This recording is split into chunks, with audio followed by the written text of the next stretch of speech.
Os maiores e mais malvados supervulcões do nosso planeta estão acordando. Quando eles entrarem em erupção, você certamente perceberá, mesmo que viva a milhares de quilômetros de distância do epicentro. Os cientistas estão preocupados com o fato de que talvez não tenhamos tempo suficiente para nos preparar e lidar com as consequências de uma supererupção. Há alguma atividade vulcânica perto da cidade italiana de Nápoles. E não tem nada a ver com o famoso Monte Vesúvio, mas com outro vulcão. Esse é mais difícil de ver, pois não tem um pico alto como o companheiro famoso. Mas não se deixe enganar por esse vilão. Ele pode ser muito mais perigoso do que seu vizinho gigante. E tem uma enorme cratera com cerca de 13 quilômetros de largura. Seu nome é Campi Flegrei, que é, na verdade, um dos maiores da Europa, localizado sob a cidade de Pozzuoli.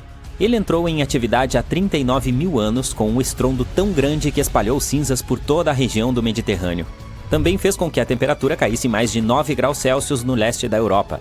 Foi a maior erupção vulcânica na Europa em 200 mil anos. Desde então, Campi Flegrei teve algumas menores, a última em 1538. Agora, a área está cheia de pequenas crateras, fontes termais e piscinas borbulhantes, e todas são a prova de que esse vulcão ainda está muito vivo e produzindo algo. Desde o início dos anos 2000, o solo da cratera gigante da cidade vizinha vem subindo lentamente cerca de 3 a 4 centímetros por ano. Houve pelo menos 150 terremotos que sacudiram essa fera recentemente. Em maio de 2014, houve um de magnitude 4,4 na área, o maior dos últimos 40 anos. Os moradores tiveram que deixar suas casas e acampar do lado de fora, temendo que houvesse mais terremotos. Ninguém sabe como Campi Flegrei vai se comportar nos próximos meses ou anos, mas as autoridades estão organizando exercícios de evacuação para preparar a população para o caso.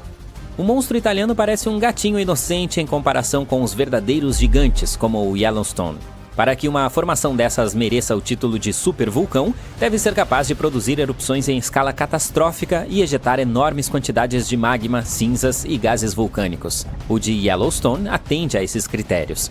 Embora se mova de tempos em tempos, o supervulcão Yellowstone não entra em erupção há 640 mil anos, mas quando acordar, poderá ser com uma potência incrível, aproximadamente com a mesma quantidade que 10 grandes usinas nucleares conseguem produzir.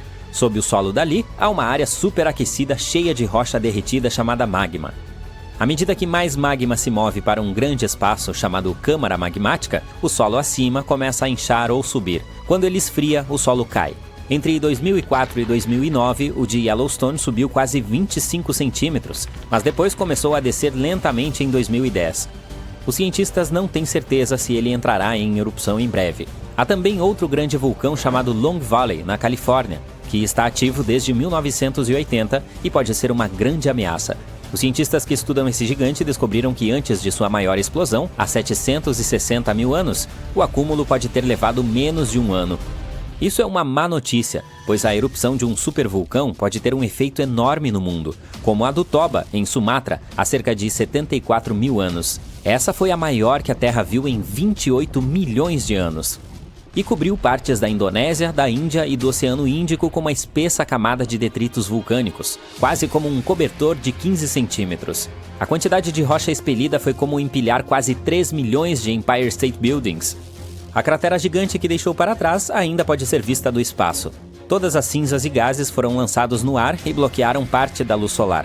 Isso causou um inverno vulcânico que durou cerca de 6 a 10 anos. Alguns cientistas acreditam que essa erupção pode ter afetado até mesmo os primeiros seres humanos. Na época do fato, a população humana sofreu uma queda acentuada e havia muito menos pessoas. Há quem diga que esse é o motivo pelo qual todos os humanos modernos vieram de um pequeno grupo de sobreviventes.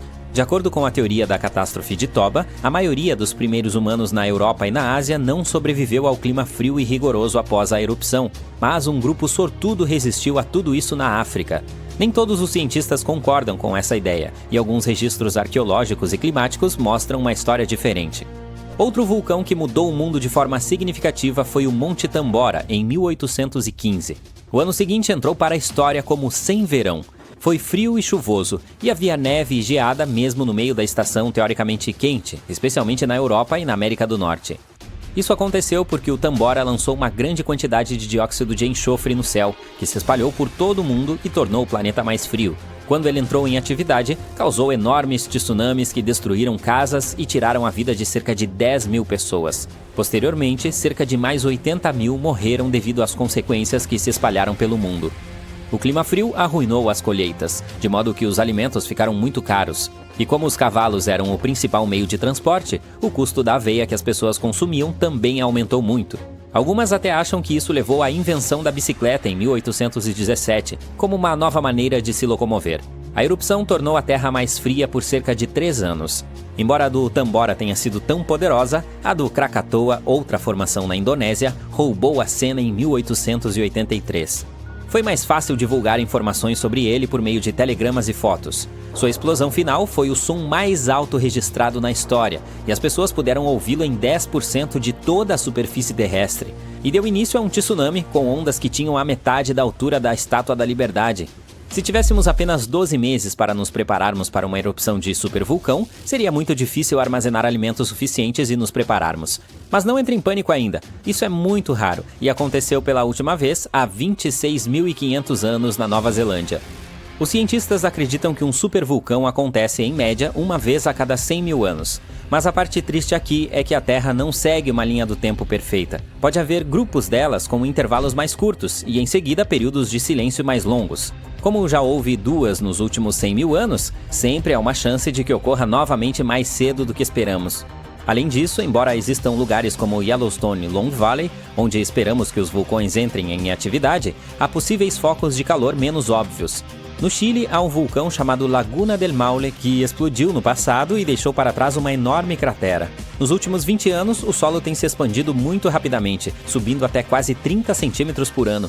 Algumas pessoas estão preocupadas que isso pode ser um sinal de uma grande explosão que está por vir. Mas os cientistas dizem que ainda não há magma suficiente para causar uma supererupção. Na Bolívia, o Uturunco também está agindo. Ele faz parte de um grupo de vulcões que causaram supererupções no passado. Desde a década de 1960, o solo ao redor dele está se elevando, mas a última atividade foi há 250 mil anos. Embora o magma possa estar subindo, ainda não é o suficiente para se preocupar. As chances de uma supererupção ocorrer durante nossa vida são de 1 em 1400, o que é bastante baixo, então não é preciso se preocupar muito. Mas, assim como alguém ganha na loteria toda semana com chances muito pequenas, uma superatividade pode acontecer em algum momento no futuro. E quando isso ocorrer, precisaremos estar preparados. A maior região vulcânica da Terra não está na África ou no Japão, mas sob o gelo da Antártica. Os cientistas descobriram 138 vulcões em sua parte ocidental, e se eles decidirem se tornar selvagens, você certamente perceberá. Afinal, podem derreter grandes quantidades de gelo que se deslocarão para o oceano, aumentarão seu nível e tornarão nosso planeta inabitável para os seres humanos. Mas antes de arrumar suas coisas para voar para outro planeta, ouça. Apenas 2 dos vulcões da Antártica são oficialmente classificados como ativos atualmente, e seria necessária uma série de erupções década após década para causar um impacto sério em todo o mundo. O Monte Erebus, um dos 2 vulcões da Antártica atualmente em atividade, ostenta orgulhosamente o título de ativo mais ao sul do mundo. Ele está em erupção contínua desde pelo menos 1972. Emite plumas de gás e vapor, e às vezes até lança rochas, algo que os cientistas chamam de erupções estrombolianas. Uma de suas características mais interessantes é um lago de lava em uma de suas crateras no cume, com um material derretido na superfície. Esse tipo de lago é bastante raro, porque precisa de certas condições para garantir que a superfície nunca congele.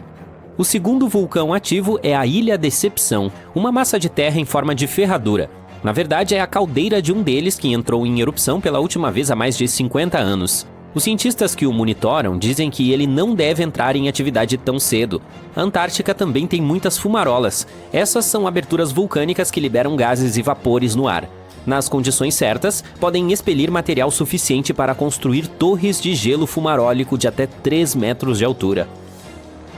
Os pesquisadores ficam de olho nos vulcões da Antártica com sismômetros que detectam quando a Terra começa a tremer devido à atividade vulcânica. Às vezes, também usam tecnologia mais complicada, mas tudo isso é realmente desafiador devido à distância dessa região polar e à dificuldade de chegar lá. É por isso que ninguém pode prever quando um dos vulcões do continente que está dormindo poderá entrar em erupção. Podemos adivinhar como seria esse despertar se analisarmos os eventos de quase 20 mil anos atrás. Então, vamos lá? Um dos vulcões adormecidos da Antártica, o Monte Takae, teve uma série de erupções e expeliu uma boa quantidade de halogênios ricos em ozônio naquela época. Alguns cientistas dizem que esses eventos aqueceram o hemisfério sul. As geleiras começaram a derreter e ajudaram a terminar a última era glacial. Para que esses eventos se repitam, precisaríamos de uma série de erupções com substâncias ricas em halogênios de um ou mais vulcões que agora estão acima do gelo. É um cenário improvável, mas como já aconteceu no passado, não é totalmente impossível. Quanto aos que se escondem sob uma espessa camada de gelo, parece que seus gases dificilmente chegariam à atmosfera, mas seriam fortes o suficiente para derreter enormes cavernas na base do gelo e produzir uma grande quantidade de água derretida. O manto de gelo da Antártica Ocidental é úmido e não está congelado em seu leito, portanto essa água derretida funcionaria como um lubrificante e colocaria o gelo sobreposto em movimento em breve. O volume de água que até mesmo um grande vulcão geraria dessa forma não é nada comparado à quantidade de gelo acima dele, portanto uma única erupção não faria diferença. Mas vários vulcões em atividade perto ou embaixo de qualquer um dos grandes fluxos de gelo da Antártica Ocidental fariam. Essas correntes são rios de gelo que levam a maior parte da água congelada da Antártica para o oceano. Se elas mudarem sua velocidade e trouxerem quantidades incomuns de água para o oceano, seu nível aumentará. À medida que o gelo se torna cada vez mais fino, haverá mais e mais novas erupções. Os cientistas chamam isso de efeito de fuga. Algo parecido ocorreu na Islândia. O número delas aumentou quando as geleiras começaram a recuar no final da última era glacial. Portanto, parece que, para que haja mudanças maciças, vários vulcões poderosos acima do gelo com gases cheios de halogênios precisam entrar em atividade com poucas décadas de diferença e permanecer fortes por muitas dezenas ou centenas de anos. A Antártica armazena cerca de 80% de toda a água doce do mundo, e se toda ela fosse derretida, o nível global do mar aumentaria em quase 60 metros. E então teríamos que procurar um novo planeta para viver. Mas esse é um cenário improvável. É mais provável que as erupções sob o gelo lubrifiquem as correntes e levem a água para o oceano, mas isso não seria o fim do mundo. No entanto, um supervulcão muito forte, bastante furioso, poderia fazer isso, o que já aconteceu no passado. Há mais de 200 milhões de anos, o mundo passou por uma grande transformação. Não com uma, nem com duas, mas 4 erupções vulcânicas maciças em grandes pulsos. O supervulcão chamado Kemp estava entrando em atividade repetidamente há 600 mil anos. Tudo aconteceu em Wrangellia, um grande pedaço de terra que costumava ser um vulcão supermassivo que se estendia pelo que hoje é a Colômbia Britânica e o Alasca. E não foram a lava ou as cinzas vulcânicas que arruinaram o meio ambiente. A erupção fez os níveis de carbono dispararem. O planeta nunca mais seria o mesmo. Essa atividade vulcânica pode ter ajudado os dinossauros a se transformarem de criaturas do tamanho de gatos em gigantes que vimos em Jurassic Park. E deu início a uma estação chuvosa de 2 milhões de anos, o que fez com que o mundo inteiro ficasse quente e úmido, e os dinossauros adoraram. Os pesquisadores mergulharam fundo nas camadas de sedimentos sob um antigo lago na Ásia para descobrir esses segredos. Eles encontraram traços de cinzas vulcânicas e mercúrio, sinais claros dessas erupções épicas. Havia assinaturas de carbono mostrando enormes picos nos níveis de dióxido de carbono. Isso fez com que a atmosfera ficasse tostada e a chuva caísse. A má notícia é que outra erupção como essa pode acontecer. O supervulcão sob o Parque Nacional de Yellowstone está dormente há quase 70 mil anos. Mas se acordar, será muito mais catastrófico do que a atividade vulcânica do Monte St. Helens, em 1980. Ela é considerada a mais desastrosa da história dos Estados Unidos. Isso ocorreu após 2 meses de terremotos e injeção de magma abaixo do vulcão, que enfraqueceu e destruiu toda a face norte da montanha. A coluna de erupção atingiu mais de 24.300 metros na atmosfera e espalhou cinzas por 11 estados dos Estados Unidos e várias províncias canadenses. A última erupção do Yellowstone foi 1000 vezes maior que essa. O solo acima da região fica em um ponto quente feito de rocha derretida e semi-molhada chamada magma. Esse material flui para uma câmara abaixo do parque, entre 6 e 9 quilômetros de profundidade, fazendo com que o solo inche como um balão. Mas depois, ao esfriar, o solo volta ao seu estado normal. Os observadores de vulcões estão atentos a isso há um século. e notaram que o solo se elevou cerca de 25 centímetros há cerca de 20 anos. Mas desde 2010 está voltando a descer. Especialistas dizem que não há grandes erupções no horizonte, portanto o dia do juízo final não está chegando tão cedo. Mas ultimamente há alguma atividade subterrânea acontecendo, o que nos mantém interessados. Como os seres humanos não estiveram por perto para testemunhar cada pequena coisa que Yellowstone faz, é um pouco difícil dizer com certeza o que está acontecendo lá embaixo. O parque teve algumas erupções épicas nos últimos 2 milhões de anos, que aconteceram como um relógio, com intervalos de 600 a 800 mil anos entre elas. A última grande ocorreu há cerca de 640 mil anos e basicamente remodelou toda a paisagem, espalhando cinzas e detritos até a Louisiana. Ainda hoje é possível ver as consequências dela na caldeira de Yellowstone. Os especialistas dizem que uma erupção maciça como essa é um cenário improvável. É mais provável que vejamos as de vapor e água quente ou fluxos de lava. Quando e com que força despertará continua sendo um mistério para os cientistas. Imagine estar no meio da Europa há 40 mil anos. A paisagem é árida, fria e implacável. Não existe fast food e não há internet. De repente, de dentro da floresta surge uma figura, atarracada, forte e com um rosto bastante incomum. Esse humano é semelhante a nós, mas há algo diferente nele. A testa é pesada, o nariz é largo e o corpo parece ter sido construído para lutar contra a própria natureza. Parabéns! Você acabou de conhecer um Neandertal. E pode ter pensado que os Neandertais eram basicamente humanos antigos, mas isso não é bem verdade. Somos do mesmo gênero chamado Homo, mas nós, todos os humanos modernos, pertencemos a uma mesma espécie chamada Homo sapiens. No entanto, havia muitas espécies humanas antes, e o Homo neanderthalensis era apenas uma delas, e era realmente muito mais legal do que nós. Então, o que aconteceu com seus integrantes? Os Neandertais viveram por muito tempo, por cerca de 360 mil anos, em toda a Europa e partes da Ásia. 40 mil anos atrás, o lugar que hoje chamamos de sul da Itália estava situado no topo de um desastre futuro, um supervulcão gigantesco chamado Campi Flegrei. Esse cara é imenso, tem cerca de 15 quilômetros. Isso dá de 10 a 20 minutos em um carro para atravessar tudo. Mas naquela época não havia automóveis, certo? Na época ele ficou quieto por um tempo, mas um dia, de repente, explodiu, o que se tornou uma das maiores erupções vulcânicas que a Europa já viu em 200 mil anos. Essa catástrofe foi tão louca que as cinzas, os gases e os detritos alteraram o clima em todo o continente. O que vem depois é geralmente chamado de inverno vulcânico. As temperaturas médias caem, o céu fica mais escuro e a vida se torna ainda mais dura do que já era. A erupção, conhecida como o Ignimbrito de Campânia, fez com que a Europa esfriasse em até 4 graus Celsius. Não parece muito?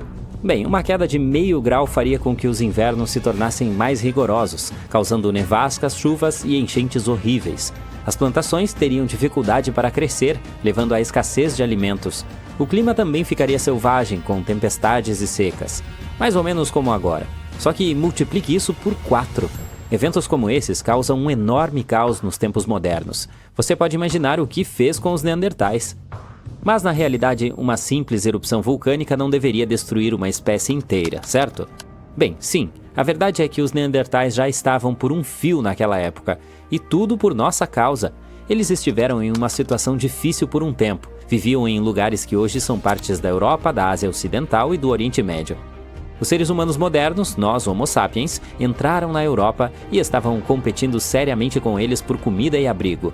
O Homo sapiens era um cara sorrateiro, melhor em encontrar comida, adaptando-se facilmente a diferentes ambientes e usando ferramentas mais avançadas. Estávamos empurrando os Neandertais para fora, tentando obter os mesmos recursos.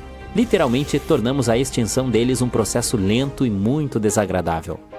Assim, embora o vulcão definitivamente tenha piorado as coisas, esse não foi o único problema deles, que não desapareceram completamente após a erupção. Alguns permaneceram em lugares isolados, como o Gibraltar, por mais 12 mil anos. Isso porque é provável que a maior parte do resfriamento severo tenha ocorrido mais a leste, longe de onde os Neandertais estavam tentando sobreviver, e não atingiu suas casas com a mesma intensidade que pensávamos. De fato, a erupção pode até tê-los ajudado, pelo menos por um tempo. Alguns cientistas dizem que a precipitação vulcânica pode ter retardado a expansão dos humanos modernos e dado aos concorrentes um pouco mais de tempo para sobreviver.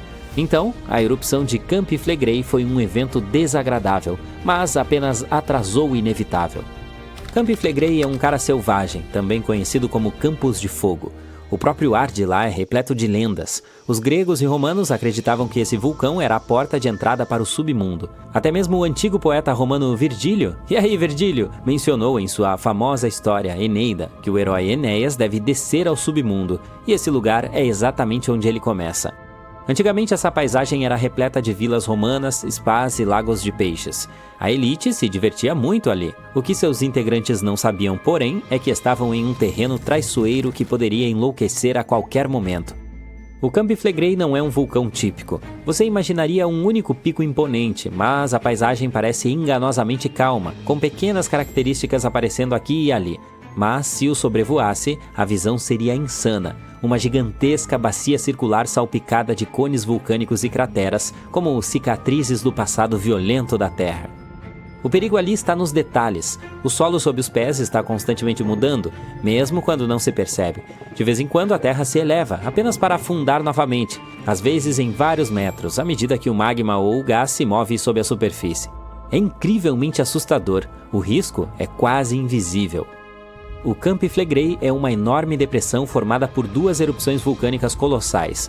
Uma delas foi a que cozinhou os neandertais, e outra aconteceu há 15 mil anos. A mais famosa, no entanto, ocorreu no século XVI e foi horrível. O ano era 1538. Durante anos, o povo de Pozzuoli notou algo inquietante. A terra que antes ficava abaixo das ondas estava subindo lentamente. O que anteriormente era mar havia se tornado um novo solo. Os estrondos vindos das profundezas da Terra eram aterrorizantes, mas haviam se tornado uma parte normal da vida. Os terremotos começaram no início da década de 1530, pequenos no início, mas em apenas 8 anos se tornaram a norma. Até que um dia, em 28 de setembro, tremores horríveis sacudiram o solo. Na noite seguinte, quando o sol se pôs abaixo do horizonte, uma enorme rachadura se abriu na terra perto da antiga cidade romana de Tripergole. Dessa fenda saíram fogo, fumaça e uma chuva de cinzas vulcânicas a quilômetros de distância. Era espessa e lamacenta, provavelmente misturada com água subterrânea. O solo tremia enquanto pedras pomes quentes eram lançadas para o alto. E então uma nova montanha começou a se erguer da terra. Esse foi o nascimento do que hoje chamamos de Monte Nuovo. Por fim, as coisas pareceram se acalmar, como se a Terra estivesse recuperando o fôlego. Durante dias, as coisas estavam dando a impressão de tranquilas. Os moradores locais relaxaram um pouco e começaram a se aproximar do novo e misterioso vulcão, uma cratera com algo que parecia estar fervendo dentro. As pessoas o visitavam como se fosse uma nova atração. Mas, poucos dias depois, o desastre aconteceu novamente. À noite, sem aviso prévio, a nova montanha ficou selvagem. Uma explosão do flanco sul lançou escória, pedaços de rocha vulcânica irregular no ar. Essa explosão foi fatal para 24 pessoas. Os detritos encontrados depois eram enormes e grosseiros. Durante séculos, os únicos sinais de vida do Monte Nuovo foram pequenas fumarolas, jatos de gás que vazavam da terra. Mas depois, até mesmo esses sinais desapareceram. Agora o local é apenas um cone verde exuberante, um belo gigante adormecido. Mas o solo próximo a Nápoles, na Itália, ainda está vivo. O Campi Flegrei está quieto por enquanto, mas isso pode não durar muito tempo. Ele está mostrando sinais de que talvez esteja acordando novamente. Esse supervulcão parece uma paisagem infernal, com seus poços de lama fervente, geysers e saídas de vapor. Os romanos e os cristãos medievais acreditavam que era uma porta de entrada para o submundo, e quem pode culpá-los? O que é assustador é que recentemente os cientistas detectaram uma atividade incomum sob a superfície. Em 2012, as autoridades italianas elevaram o nível de alerta do vulcão de verde para amarelo, o que significa que ele precisa ser monitorado de perto. Há certas mudanças que geralmente acontecem antes da erupção. O magma abaixo começa a liberar gases, o que pode enfraquecer a rocha acima e, por fim, desencadear um desastre. Infelizmente, ninguém consegue prever exatamente quando ou se ele entrará em erupção. Mas se isso acontecer, as consequências podem variar de um pequeno incômodo para os habitantes locais e uma catástrofe global. Sua última pequena erupção ocorreu no século XVI e não foi tão ruim. Mas se a história se repetir como foi com os Neandertais, estaremos todos perdidos. Uma erupção como essa poderia levar ao resfriamento global, à quebra de safras e à fome generalizada. No momento, um grupo de cientistas está tentando obter uma imagem mais clara do que está acontecendo abaixo da superfície. O projeto Perfuração Profunda do Camp Flegrei está trabalhando para escavar em um poço de 3.048 metros, na esperança de verificar a câmara de magma de perto. Mas, pelo menos por enquanto, o supervulcão continua quieto, e esperamos que continue assim. No final de dezembro de 2021, um vulcão subaquático com um nome bastante exótico, Unga Tonga, acordou após vários anos de sono. Ele acordou com tanta energia e força que sua erupção foi ouvida a mais de 180 quilômetros de distância. Em seguida, voltou a dormir, mas algumas semanas depois acordou novamente, com uma força 7 vezes maior do que a primeira vez. A erupção dividiu a ilha em 2 partes. A tempestade de raios que começou por causa da erupção foi a mais intensa da história registrada. As ondas sonoras da erupção percorreram o planeta várias vezes. Alguém até ouviu um forte estrondo no Alasca, a 10.000 quilômetros de distância. Isso deu início ao primeiro mega tsunami conhecido desde a antiguidade. Esse tsunami tirou a vida de 2 pessoas até o Peru e causou problemas para 2 pescadores na Califórnia. Mas isso não é tudo. Essa erupção pode mudar os padrões climáticos da Terra por anos a fio. Você poderá ver a primeira prova disso no verão de 2024, que está previsto para ser muito mais úmido do que o normal. Os cientistas acreditam que a erupção foi causada pelo acúmulo de gás até um ponto crítico. Diferentes minerais, incluindo anidrita, quartzo e sulfetos, foram se acumulando por vários meses até bloquearem os caminhos do fluxo e selarem o gás dentro do Unga Tonga. Normalmente, quando um vulcão entra em erupção, a fumaça causa um efeito de resfriamento temporário na superfície terrestre. Mas a erupção do Unga Tonga foi diferente. Ela não produziu muita fumaça, mas liberou uma quantidade enorme de vapor de água, aproximadamente igual a 60.000 piscinas olímpicas. O calor intenso da erupção transformou grandes quantidades de água do mar em vapor, que depois foi lançado na atmosfera. Todo esse vapor de água foi parar na estratosfera, uma camada da atmosfera que é muito seca para formar nuvens ou chuva. Os cientistas não têm nenhuma observação de erupções vulcânicas como a do Unga Tonga para prever seus efeitos em nossos padrões climáticos. Eles também não sabem dizer exatamente quanto tempo esses efeitos podem durar. Isso ocorre porque a única maneira de medir o vapor de água estratosférico é por meio de satélites, que só existem desde 1979, e não houve nenhuma erupção semelhante à do Unga Tonga nesse período. Especialistas de diferentes países começaram a analisar dados de satélite logo após a erupção do Unga Tonga. Eles queriam descobrir quanto tempo o vapor de água permaneceria na estratosfera, para onde iria e, o mais importante, o que isso significaria para o planeta. O primeiro grande resultado da erupção, pelo menos parcialmente, foi um enorme buraco na estratosfera que permaneceu por vários meses ao longo de 2023. Quando ele apareceu, o vapor de água já havia atingido a estratosfera polar sobre a Antártica. Nos anos seguintes, não haveria mais vapor de água suficiente para aumentar esse buraco. Parece que o Unga Tonga terá apenas um efeito mínimo sobre as temperaturas médias globais, mas há alguns impactos regionais surpreendentes e duradouros. Um dos modelos científicos prevê invernos mais frios e úmidos para o norte da Austrália até cerca de 2029. Na América do Norte, estão previstos invernos mais quentes e a Escandinávia pode ter invernos ainda mais frios. No entanto, esse é apenas um estudo e uma abordagem para entender como a erupção do Unga Tonga pode mudar nosso clima. Temos pelo menos um exemplo histórico de uma erupção vulcânica que mudou o mundo. Há mais de 2 séculos, em 1815, o Monte Tambora entrou em erupção e causou o ano sem verão. No ano seguinte, o inverno foi excepcionalmente frio e úmido na Europa e na América do Norte. Um estudo recente confirma que o ano de 1816 não teria sido tão frio sem a erupção vulcânica. Os efeitos imediatos da erupção foram catastróficos, com tsunamis destruindo casas, ceifando 10.000 vidas e mais 80.000 pessoas que adoeceram após a erupção. A erupção do Monte Tambora foi uma das mais fortes dos últimos 1000 anos. Ela ejetou uma enorme quantidade de dióxido de enxofre na estratosfera, que rapidamente se espalhou pelo mundo. O resultado foi o ano mais frio dos últimos 250 anos, pelo menos. Em maio, a geada destruiu a maior parte das plantações em Nova York, Massachusetts, New Hampshire e Vermont. Em junho, uma forte neve cobriu o solo em Albany, Nova York e Dennisville, Maine. E Nova Jersey teve 5 noites seguidas de geada. O frio continuou no final do verão, que deveria ter sido a época da colheita.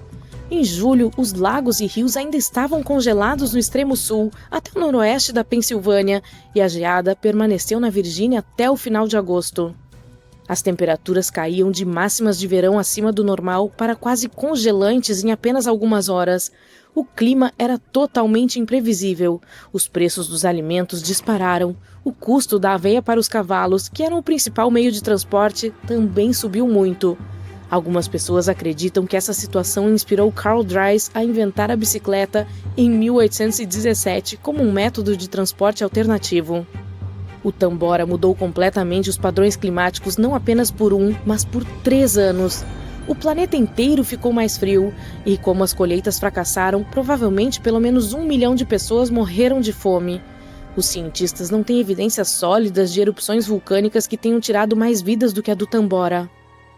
Mas a erupção do Krakatoa na Indonésia em 1883 é mais famosa do que a do Tambora, porque as informações sobre ela se espalharam pelo mundo por meio de telegramas e fotos. Sua explosão final foi o som mais alto registrado na história e as pessoas puderam ouvi-la em 10% de toda a superfície terrestre. A erupção deu início a um tsunami com ondas com cerca de metade da altura da Estátua da Liberdade. Ainda assim, foi menos poderosa do que a erupção do Tambora. A ilha que antes abrigava o Krakatoa desapareceu na erupção, mas novas erupções começaram menos de 50 anos depois e criaram o cone Filho de Krakatoa no centro da caldeira da antiga erupção. O novo vulcão ainda ganha vida de tempos em tempos. A erupção do Monte Vesúvio, que destruiu Pompeia, é um dos desastres vulcânicos mais conhecidos da história. Ela tirou cerca de 2.000 vidas, muito menos do que o do Tambora. De acordo com um famoso autor romano da época, a erupção durou 18 horas. Pompeia foi coberta por uma camada de cinzas e pedra-pomes mais espessa do que o dobro da altura média de um ser humano. A linha costeira próxima também mudou drasticamente. No mundo de hoje, os efeitos posteriores das erupções vulcânicas costumam ser mais perigosos do que as próprias erupções. Graças aos avanços da tecnologia, agora podemos prever as erupções vulcânicas com mais precisão e usar medidas de segurança como evacuações e cancelamentos de voos. Mas ainda há muito risco com as mudanças nos padrões climáticos e a seca em todo o mundo, especialmente em áreas como a Índia, o leste da Ásia e o leste da África, que são afetadas pelas monções. As erupções de vulcões também podem ter efeitos que você provavelmente não esperaria, como a evolução dos dinossauros. Esses animais já foram do tamanho de gatos, esperando sua hora de brilhar.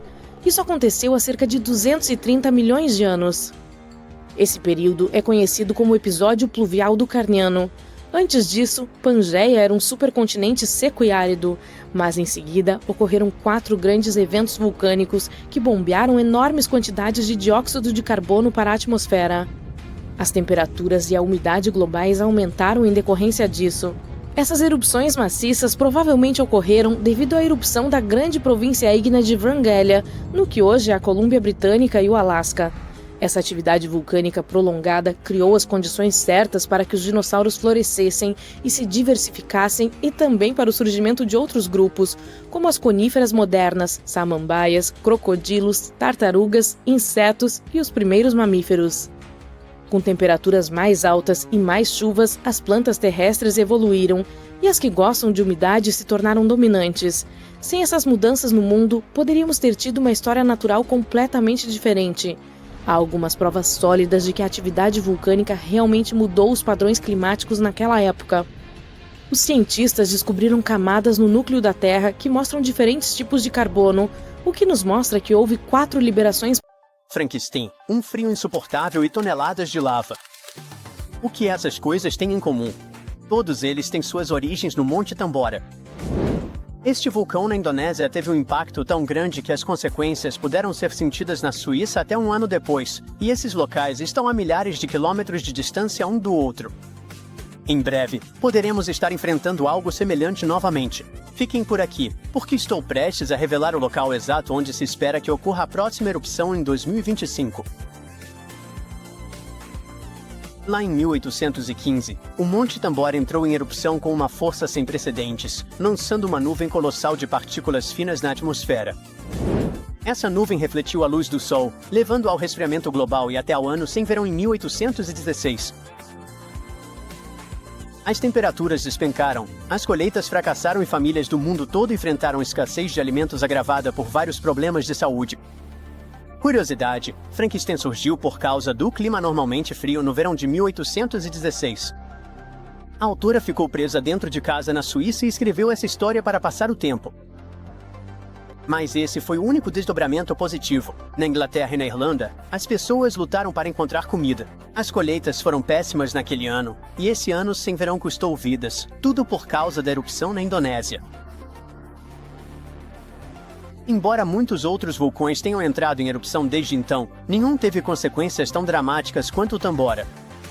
No entanto, o professor de climatologia Marcus Stoffel, da Universidade de Genebra, acredita que possíveis erupções graves não são apenas uma questão de sorte, mas sim uma questão de tempo. Então, depende de nós. Podemos simplesmente esperar pelo inevitável, ou podemos começar a nos preparar hoje. Essa futura erupção vai acontecer em um mundo muito diferente daquele de 1815. Além de o nosso planeta estar muito mais densamente povoado agora, também passamos por mudanças irreversíveis que afetam nosso dia a dia. Agora, se você acha que os vulcões são sempre os vilões, pense de novo. Na verdade, eles desempenharam um papel crucial na formação do nosso planeta. Eles ajudam na formação de terras, no desenvolvimento da atmosfera e na modulação do clima. É só olhar para Yellowstone, por exemplo. Quando a lava espessa subiu à superfície, ela se espalhou pela paisagem e transformou a área para sempre. Quando os vulcões entram em erupção, eles liberam uma mistura de lava, cinzas e gases, incluindo dióxido de carbono. Mas não se preocupe, comparado às emissões dos combustíveis fósseis, a quantidade vinda dos vulcões é bem pequena. O que os cientistas realmente estão de olho é no dióxido de enxofre, porque ele pode ter um grande impacto no nosso clima. Quando ocorre uma grande erupção vulcânica, ela pode lançar dióxido de enxofre até a estratosfera, que fica a cerca de 11 quilômetros de altitude. Uma vez lá em cima, ele se transforma em minúsculas partículas de aerossol que espalham a luz do Sol, ajudando a resfriar o planeta. Esse efeito de resfriamento, porém, não é imediato. Essas partículas podem permanecer na atmosfera por alguns anos e até circular ao redor do mundo todo. Hoje em dia, temos equipamentos especiais para monitorar as emissões de dióxido de enxofre a partir do espaço. Veja o Monte Pinatubo, nas Filipinas. Durante sua erupção em 1991, ele liberou cerca de 15 milhões de toneladas de dióxido de enxofre.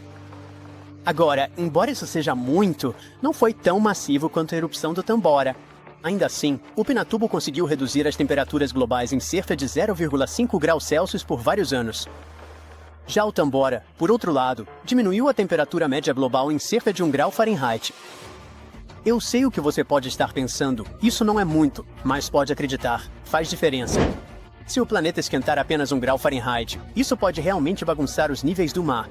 Especialistas acham que podemos ver um aumento de até 20 centímetros até o final deste século. Isso poderia acabar com muitas terras agrícolas e habitats costeiros, o que seria um grande golpe para várias comunidades.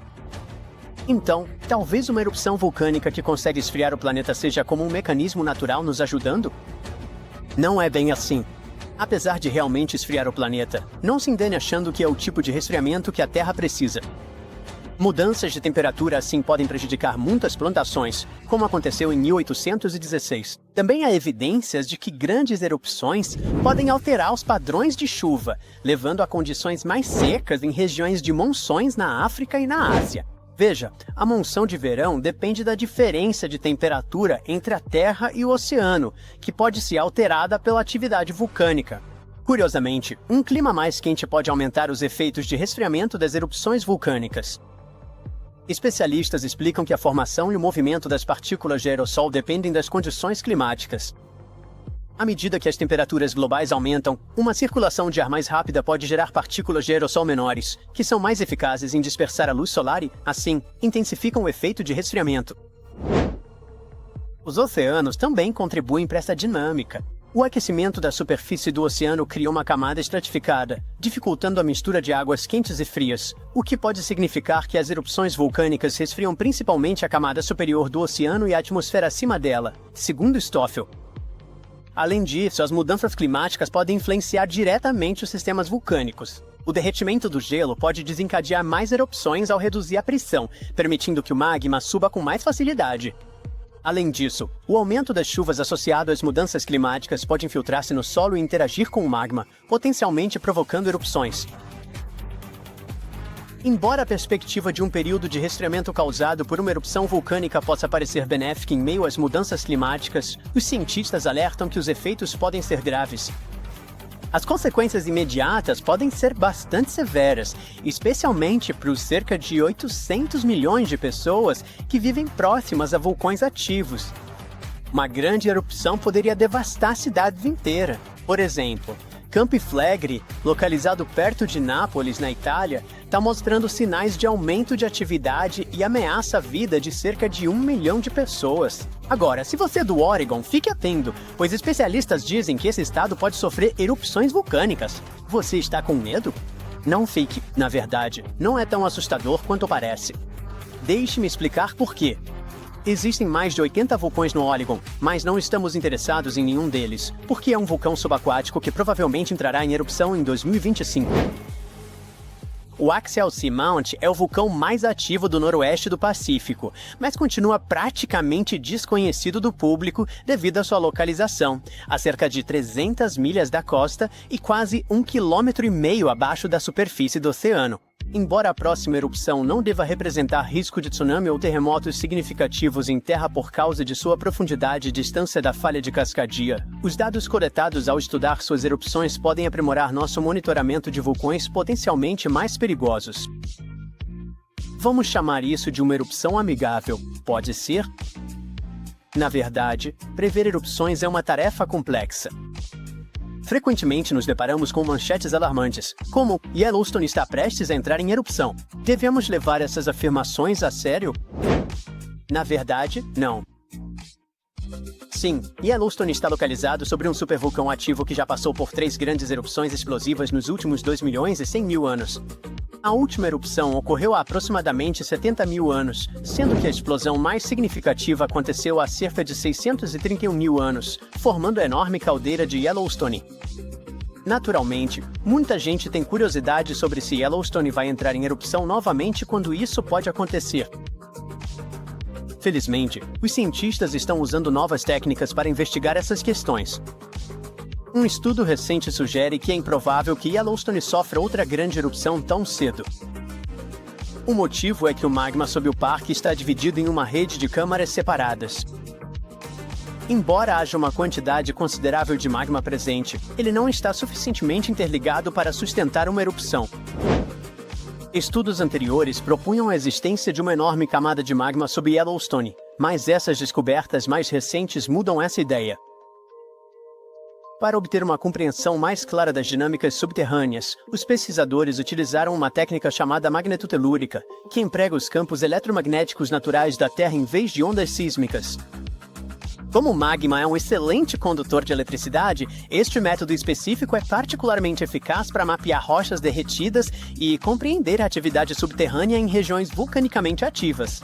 Ao usar a magnetotelúrica, os cientistas criaram um mapa detalhado do magma sob Yellowstone, permitindo que façam previsões mais informadas sobre futuras erupções.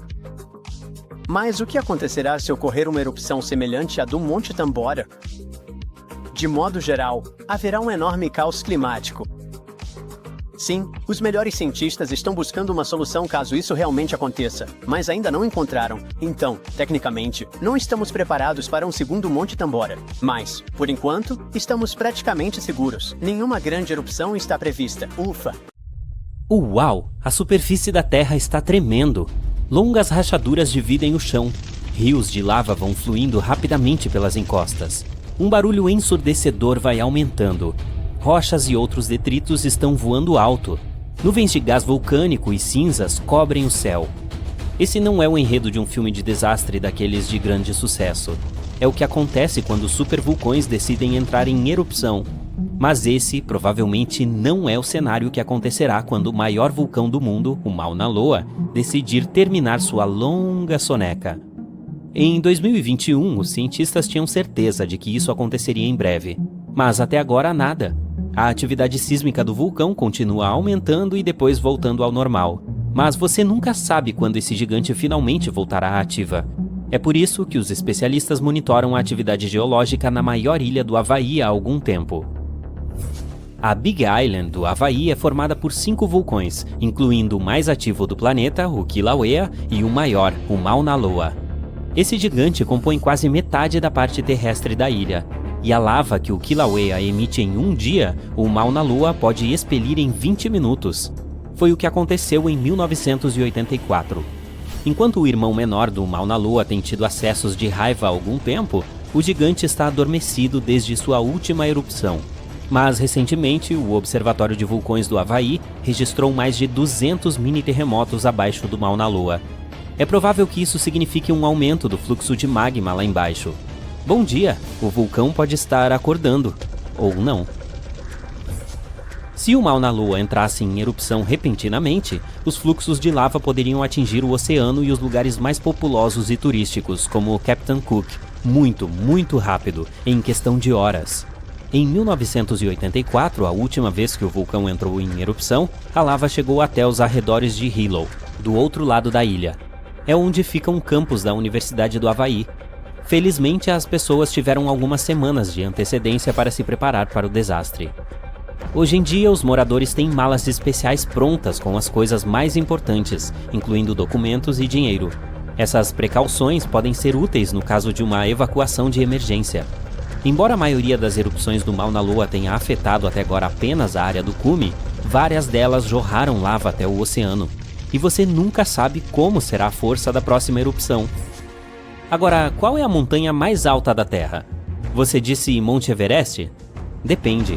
Do fundo do mar até o topo, o Mauna Loa é 300 metros mais alto do que o famoso pico do Himalaia. O vulcão é tão grande que faz a placa do Pacífico literalmente afundar com seu peso. Os cientistas dizem que quando esse vulcão monstruoso entrar em erupção, o volume de lava expelido será uma ameaça à vida. Ao longo de sua história registrada, o Mauna Loa entrou em erupção regularmente, quase a cada 6 anos. E mesmo que a última erupção do vulcão tenha ocorrido há cerca de 40 anos, os cientistas têm certeza de que isso acontecerá de novo. Lembra da cena que mostrei no começo? Bem, pode relaxar, isso não deve acontecer com o Mauna Loa. O problema é que os vulcões da Big Island, incluindo ele próprio, não são muito voláteis, porque são vulcões em escudo. Eles receberam essa denominação por não serem muito altos e parecerem com o escudo de um guerreiro colocado no chão. Os vulcões em escudo são formados por lava muito fluida.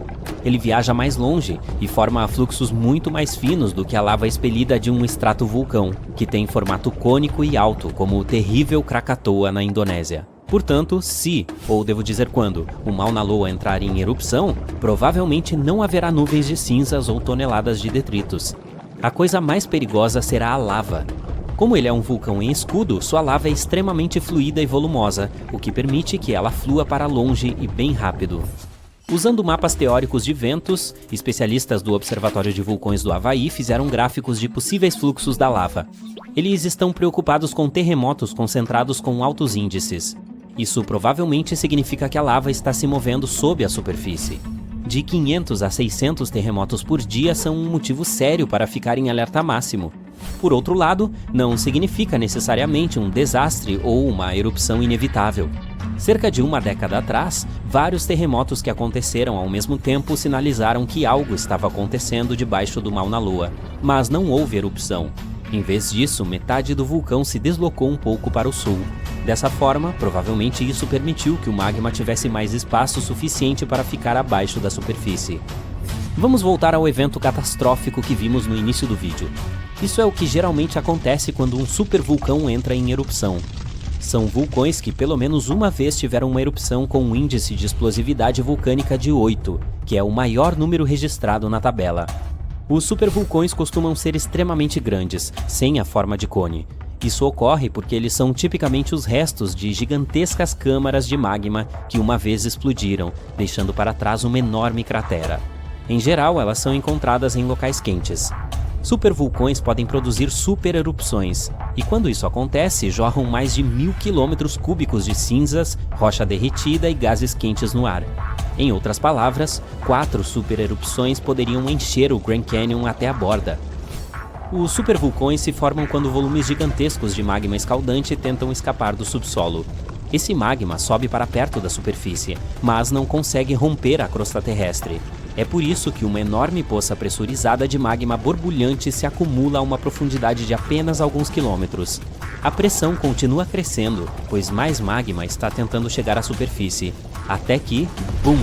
Ocorre uma supererupção. A mais recente aconteceu na Nova Zelândia. Bem, quando digo recente, quero dizer cerca de 26.500 anos atrás. Eu não estava por perto naquela época. Foi quando um supervulcão abaixo da superfície do Lago Taupo expeliu no ar mais de 1.250 quilômetros cúbicos de cinzas e pedra-pomes. Imagine 500.000 grandes pirâmides de Gizé voando ao mesmo tempo.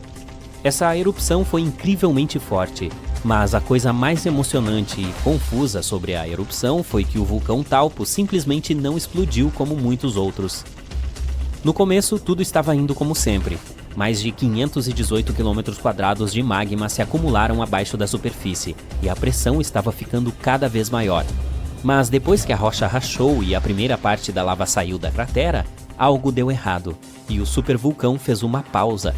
Apenas alguns meses depois, a desastrosa erupção sacudiu o solo, e milhares de toneladas de lava, rochas e cinzas voaram alto na atmosfera. O padrão incomum do Taupo ainda confunde os cientistas.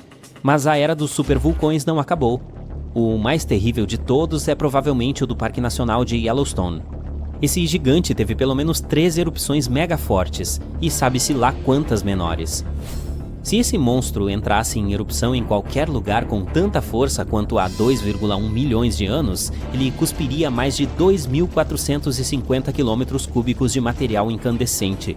Você provavelmente pode imaginá-lo com mais clareza se eu disser que esse volume é comparável a 65 milhões de cúpulas do Capitólio de Washington, D.C. empilhadas.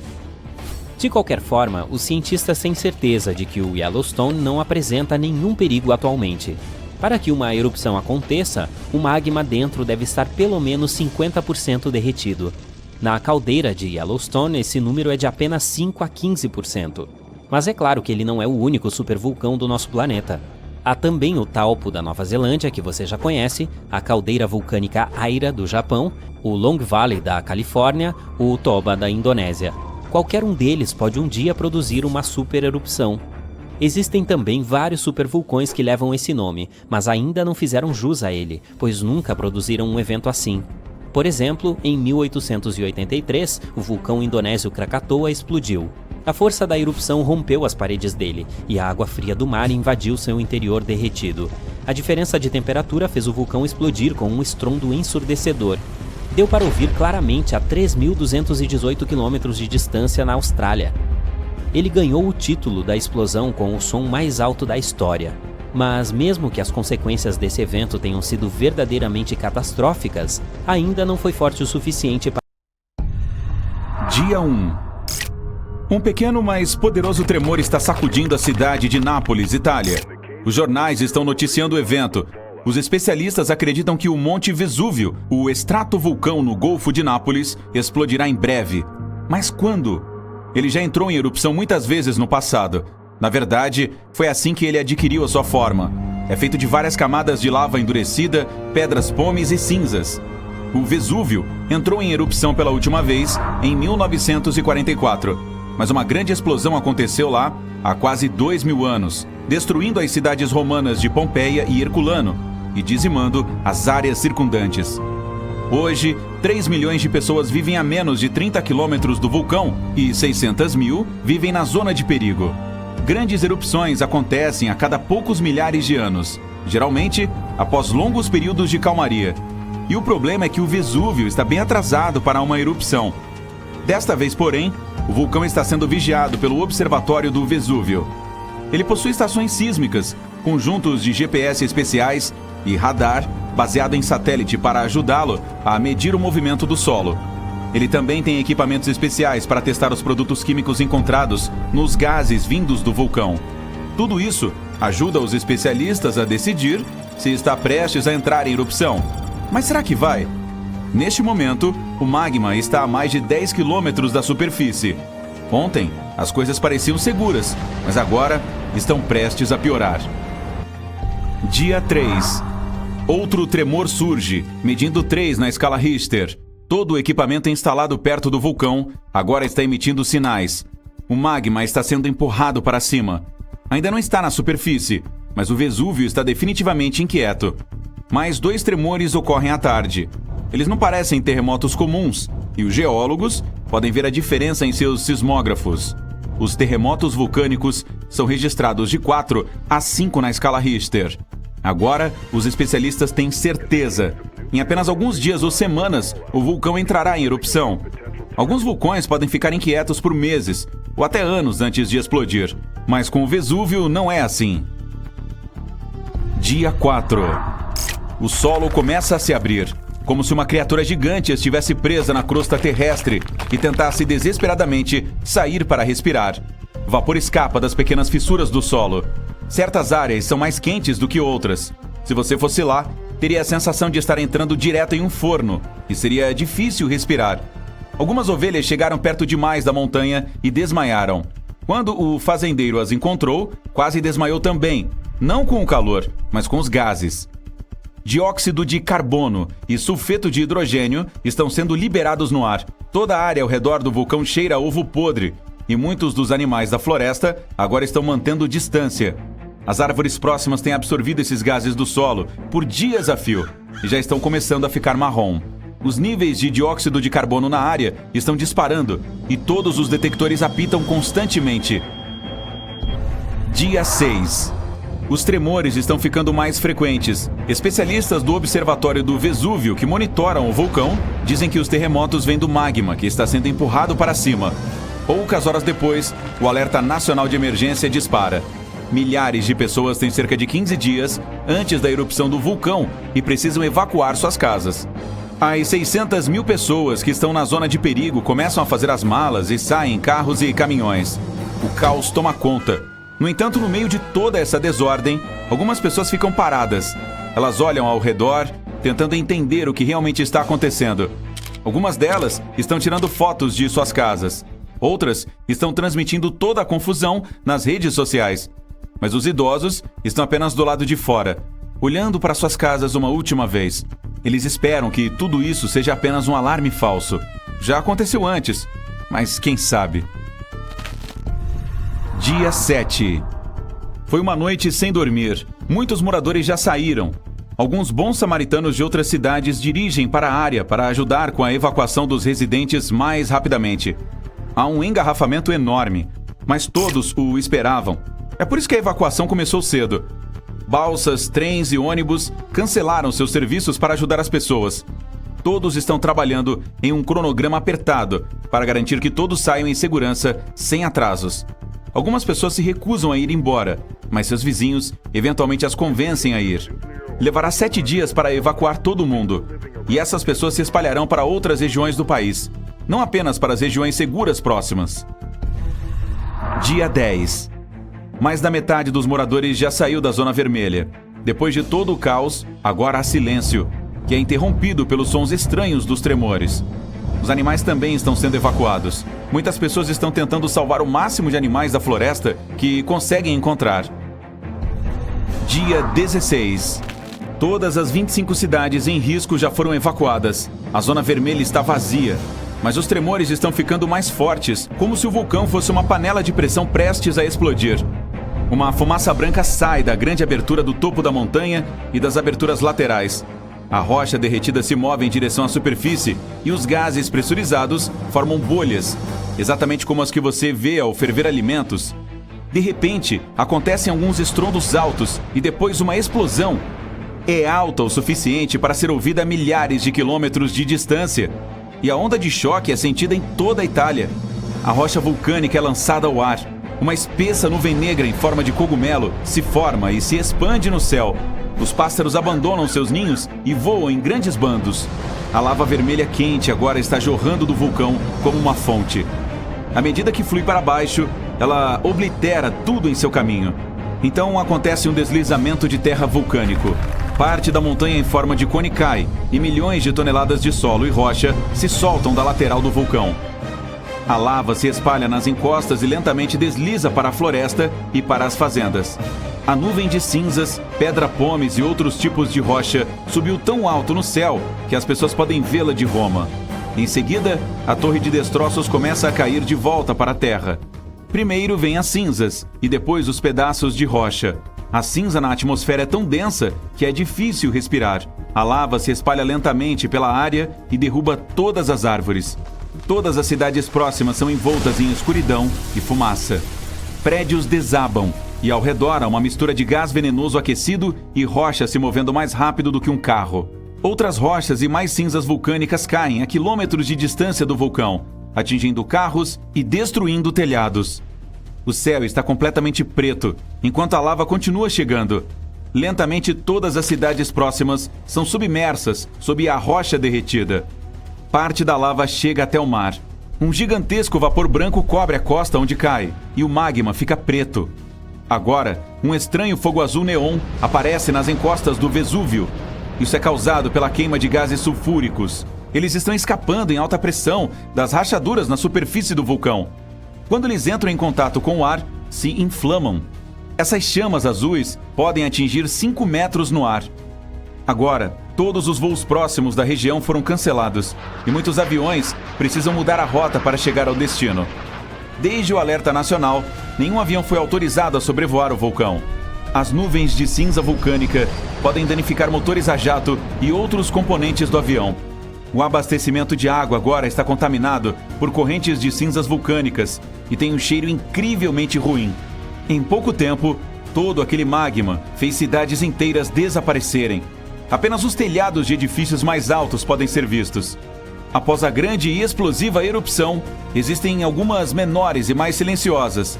Nesta fase, ninguém sabe se o vulcão já parou de entrar em erupção e absolutamente ninguém pode chegar perto da área. 10 anos mais tarde. A maior parte da zona vermelha agora está escondida sob lava endurecida, mas ainda quente, incluindo o antigo local de Pompeia. Algumas pessoas começaram a esquecer o que aconteceu, outras começaram suas novas vidas em outros lugares, e algumas nem querem pensar no que aconteceu com suas antigas casas. Mas várias delas estão contando os dias até que possam voltar.